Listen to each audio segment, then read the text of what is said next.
Cuiabá, um avô que tem a guarda do neto foi responsabilizado por um crime cometido pelo adolescente. O rapaz se envolveu em um acidente de trânsito que matou um pai de família.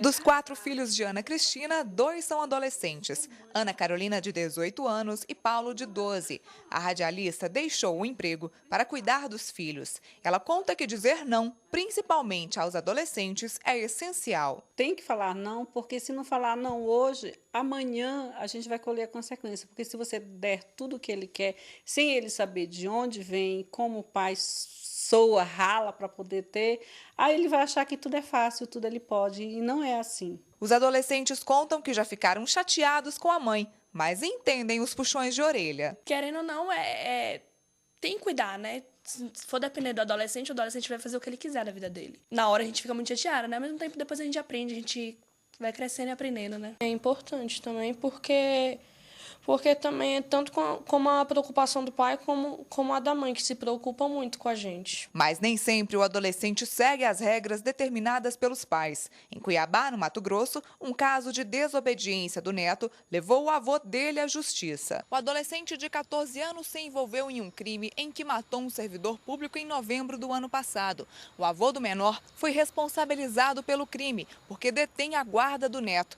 Ele terá que pagar mais de R$ 8.000 por danos morais, além de R$ 2.800 referentes à pensão alimentícia à família da vítima. A legislação prevê que quando os pais morrem ou não têm condições de cuidar da criança, os avós podem ser escolhidos pela justiça para criar o menor.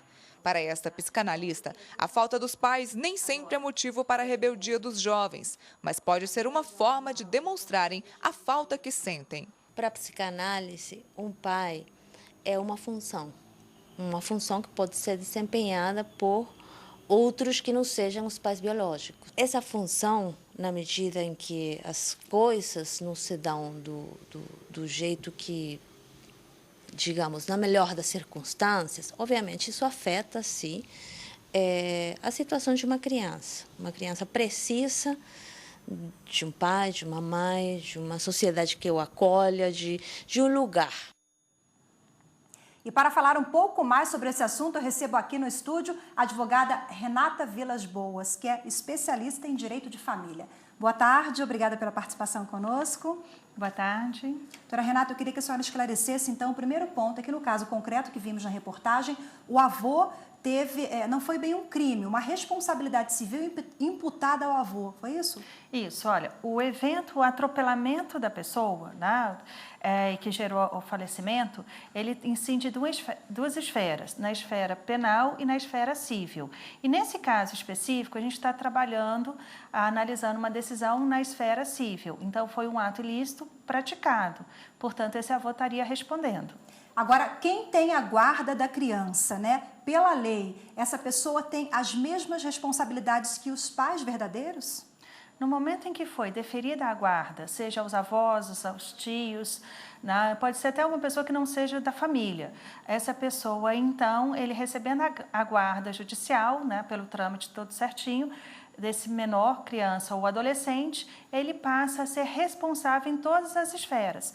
Inclusive, ele pode, em nome desse menor, acionar os pais para requerer, por exemplo, pensão alimentícia. Que é um caso muito comum, né? Quando o pai não pode pagar, o avô tem essa responsabilidade. Agora, que responsabilidade, quais responsabilidades são essas de um tio ou de um avô que cria a responsabilidade com esse menor?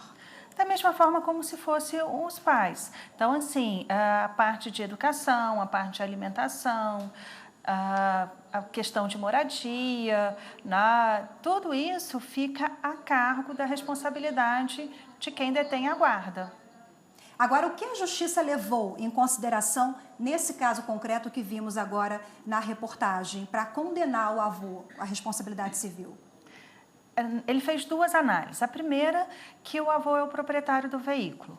Então, esse proprietário do veículo, num primeiro momento, ele passa a ser responsável pelo evento. E o segundo momento é que quem detém a guarda de um menor passa a ser responsável também por essa atitude do menor. É só a gente imaginar a história de que uma criança teria quebrado a janela do vizinho. Quem é que vai pagar essa janela? Então, normalmente a gente está pensando o pai e a mãe arcando com esse valor. ou o avô, o tio, ou quem cuida detém a guarda. daquela criança, né? Agora eu queria que a senhora explicasse o que é a tutela antecipada que deve ser cumprida pelo avô aí no caso. Quando a gente fala que houve uma antecipação de tutela, a ideia de antecipação de tutela é um instituto processual que entrou no Código de Processo Civil com a ideia de produzir os efeitos da sentença antes que ela seja proferida. Qual é a ideia? Se você deu entrada num processo, fez a petição inicial, o juiz vai analisar e se manifestar com relação ao mérito somente na sentença.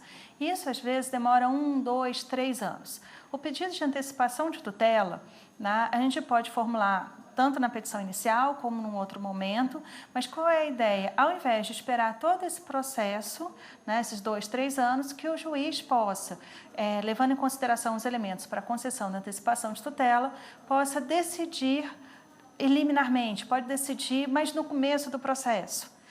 Então, a ideia, nesse caso específico, é que esse juiz visualizou que as filhas da pessoa que foi atropelada estariam precisando desses valores. Então, em razão dessa premência, dessa urgência, ele entendeu que esse avô deveria pagar logo esses valores. Então, ele antecipou os efeitos da sentença. Agora, doutora Renata, essa responsabilidade na esfera civil, ela vai ter abrangência também na esfera criminal? Ou quando a gente muda essa situação, a legislação já atinge de uma outra forma essa responsabilidade de um pai, de um avô? São duas análises distintas. Se eu estou olhando um ato e esse ato ele tem repercussão em 2, 3 esferas, que poderia ser também na esfera administrativa, eu tenho que ver como é que essas esferas elas conversam. No caso do direito penal, nós temos um princípio macro que rege que não passa da pessoa que cometeu o ato. Então, no caso, o avô não responde pelo crime praticado pelo neto. Então, se o neto praticou algum crime, esse avô não responderia. No caso específico, sendo ele menor, ele está sob a égide do Estatuto da Criança e Adolescente, portanto, eu também não vou falar que ele cometeu um crime, ele cometeu, então, aí um ato infracional numa condição análoga e aí eu vou verificar o que aconteceu. Quando se faz essa análise, eu vou, então, imputar a esse adolescente uma medida socioeducativa, que pode ser até uma internação. Aí a senhora estava me explicando também aqui nos bastidores que é a mesma coisa no caso da pensão alimentícia, né? Daquela responsabilidade do avô, ou de um tio, ou de um parente. O que ocorre? Quando você não tem na pensão alimentícia o pai para arcar com esses valores, eu vou buscar num parente mais próximo essa possibilidade. No caso, então, eu busco o avô paterno, que eu estaria buscando ali. Mas são esferas distintas, Então, assim, mesmo dentro do Código Civil, quando eu falo de questão de pensão alimentícia, eu estou na área do direito das famílias. Quando eu falo na responsabilidade civil, eu já estou no direito obrigacional. Então, são áreas distintas, apesar da base normativa, Código Civil, ser a mesma fonte. E eu ainda tenho que trabalhar Estatuto da Criança e Adolescente e, conforme for o caso, Código Penal. Ok, mas o que é importante ressaltar é que, nesse caso concreto, a responsabilidade civil é sempre do avô, de um integrante da família. Daquele que detiver a guarda do menor, sim. Ok, doutora Renata Vilas Boas, especialista em Direito de Família, muito obrigada pela participação aqui conosco. Obrigada e boa tarde. Boa tarde.